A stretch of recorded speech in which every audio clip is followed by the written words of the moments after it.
مساء الخير واهلا وسهلا بيكم في قناه بلوت تويست. احنا النهارده هنناقش وهنراجع برضو اول 3 حلقات من مسلسل ذا بويز. مبدئيا كده الموسم اللي فات في اخر حلقه لما نزلت كان الموسم حلو جدا بالنسبه لي، كان كويس جدا.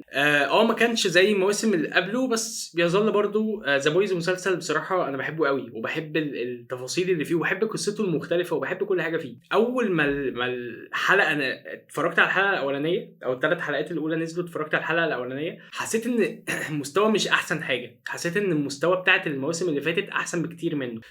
ده علشان كان في ملل كبير. احنا كنا داخلين واحنا منتظرين نشوف هوملاندر هيعمل ايه بعد ما قتل الشخص في الشارع والناس سقفت له، وكنا منتظرين نشوف اكشن وحاجات بالطريقه دي. بس مع الوقت بصراحه حسيت ان الانطباع ده عندي لا بدا يختفي شويه. حسيت ان انا كنت ظالم المسلسل بدايه من الحلقه الثانيه كانت برضو مش افضل حاجه في الدنيا، بس كانت كويسه. يعني ما اقدرش اقول عليها ان هي بمستوى الحلقات بتاعه الموسم الثالث، بس يعني كانت معقوله شويه، كانت الجوده فيها كويسه، كان فيها بعض الاكشن، فيها احداث حصلت، فيها حاجات مهمه حصلت، فكانت بصراحه لذيذه. يعني ما كانتش افضل حاجه، بس الحلقه الثالثه كانت تحفه. الحلقه الثالثه كانت حلوه جدا، كانت حرفيا انا سايب الحلقه الثالثه وانا اللي هو خلاص ما انزلوا بقى الحلقه الرابعه بتاع. كانت حلوه قوي بصراحه. تمام. ف كانت يعني حبيت المسلسل، وانطباعي اتغير مع الوقت. اللي هو ايه، في الاول لا مش عارف، حاسس ان المسلسل هيبتدي يقع، هيبتدي يحلب في نفسه، هيبتدي يعمل طبعا في مط شويه كتير. بس لا، احس ان في حاجه الموسم ده في حاجه كويسه هتحصل الموسم ده. مبدئيا كده اكتر حاجه عجباني في المسلسل عامه وفي الموسم الرابع هو بناء الشخصيات. يا جدعان، بناء الشخصيات عامه في مسلسل ذا بويز تحفه. انت بقيت عارف الجوانب بتاعه الشخصيه من كل الجوانب. يعني مثلا هوملاندر عارف الجوانب النرجسيه بتاعته، عارف الجوانب النفسيه بتاعته، عارف الجوانب اللي هو بيفكر ازاي. انت لما موقف بيحصل بتبقى عارف هو هيفكر فيه ازاي او هيبقى عايز يعمل ايه. وده مش سهل خالص ان المسلسل يقدر ان هو يوصل له بالسهوله دي. مش بالسهوله طبعا، بس اللي هو بالسهوله لينا، يعني يخش جوانا بالطريقه دي او نفهمه بالطريقه دي. تمام.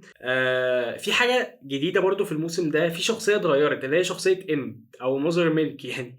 المهم الشخصيه دي كانت هي حاجه من الاثنين، وانا بصراحه ما اهتمتش قوي بالموضوع ان انا ادور وراه. هل الشخصيه ذات نفسها الممثل اتغير ولا الممثل خس؟ عشان هو شبه جدا الممثل بتاع المواسم اللي فاتت، بس اعتقد بنسبه كبيره ان هو اتغير كليا. وبصراحه ده مش مؤثر قوي. هو الاثنين طريقتهم في التمثيل مختلفة بتاتا عن بعض، بس في نفس الوقت يعني وجوده حلو برضه، وتحس ان هو شخصية كاريزماتيك اكتر. حبيت وجوده، يعني ما اتضايقتش في وجوده. الفجاجة في طبعا الموسم ده زي بقية المواسم زائد 18 زائد 100 مش زائد 18. الفجاجة اللي فيه رهيبة. مش هقول احنا مش متعودين على ده، احنا متعودين على ده في كل مواسم ذا بويز. بس مقرفة قوي، مقرفة قوي قوي قوي. وموجود اجنده طبعا زي كل الاعمال المؤخرة للاسف، وموجود شذوذ وموجود حاجات بالطريقة دي. بس الفجاجة اللي فيه يعني مش ما اذا انا قلت في اول حلقات هيقللوا شويه، بالذات ان ما كانش فيه مشاهد بالطريقه دي كتير. بس لا، ده افوروا قوي في الحلقه الثالثه. حاجه كمان، تقييم الحلقات. تعالوا نقيم الحلقات. الحلقه الاولى بالنسبه لي كانت اقل حلقه طبعا، كانت ممله وما كانتش كويسه، وكانت يعني كنت بفكر طب انا ليه بتفرج على تعب الاعصاب ده؟ ما فيهوش حاجه، حرفيا كنت زهقان قوي. فتقييم الموسم الاول بالنسبه لي، الحلقه الاولى بالنسبه لي كانت 7/10 مثلا. اعتقد 7/10 تقييم كويس.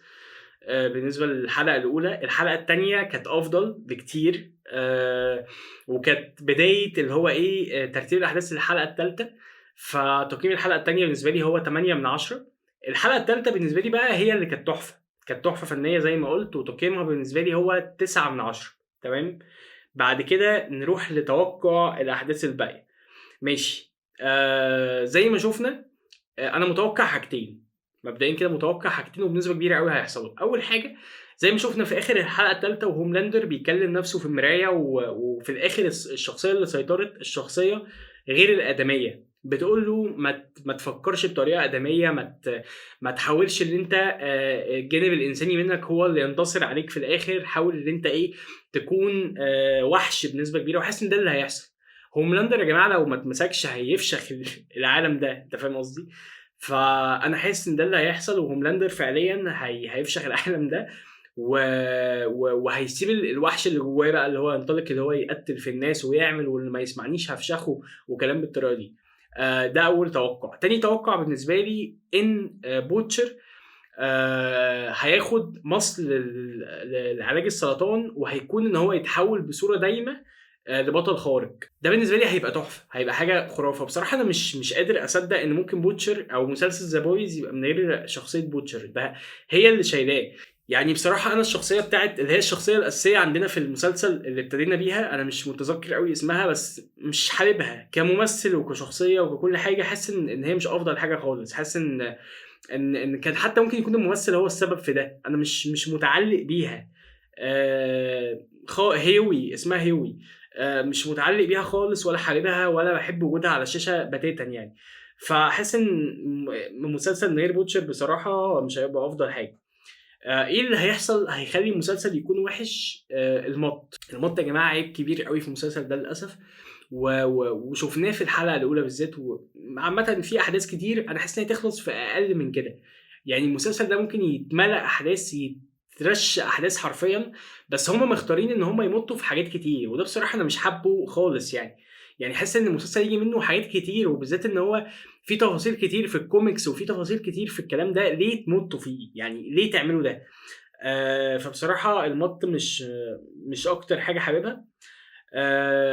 سؤال الحلقه: ايه رايكم في الثلاث حلقات اللي فاتت؟ يا ريت تسيبوا لي رايكم في الكومنتس، ايه رايكم فيها وايه تقييم ليهم. المهم دي نهايه الحلقه، حلقه سريعه تقريبا، خدت في حدود ال8 دقائق. يا ريت لو الحلقه عجبتكم ما تنسوش تعملوا لايك للفيديو، سبسكرايب للشانل، وتقولوا لي رايكم في الحلقات دي، علشان ناوي ان شاء الله اعملها في الحلقات بتاعه مسلسل هاوس اوف ذا دراجون، وبقيه الحلقات بتاعه مسلسل ذا بويز. يا ريت لو الحلقه عجبتكم ما تنسوش تعملوا لايك للفيديو، سبسكرايب للشانل، واشوفكم على خير في حلقات جديده، وسلام.